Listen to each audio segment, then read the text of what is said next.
The Wood Night is sponsored by I Would Like. So I've disassembled the dust collector. I've put the impeller sort of the position it'll be on if you imagine the floor is actually the wall. So the motor's behind it. The port here goes to the filter and collection bag, and this port here goes straight to the cyclone separator that I've got. I've already cut them to length. I've got two 70 by 35 pieces of pine that'll go up against the wall like this. It'll be screwed into the wall and also be touching the ground, so the force is mostly going through the piece of timber instead of through the bolts into the wall. There'll be one on either side, and I need to cut some longer pieces that'll go that way, go horizontal. A piece of plywood over top of that to distribute the load, then I can bolt into that and hopefully get this mounted up onto the wall.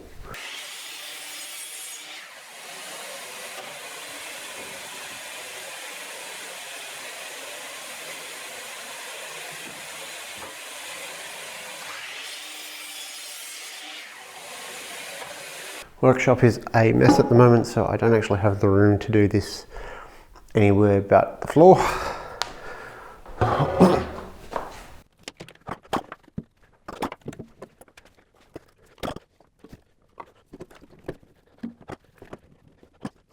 So it looks something like this. These battens will be glued and screwed into the vertical pieces. And then a piece of plywood will clad this to distribute any loading pressure all over it rather than just where the bolt's going through. Then some holes drilled through, maybe elongated holes for a bit of movement up and down, so I can get that lining up correctly.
All right, so that's up.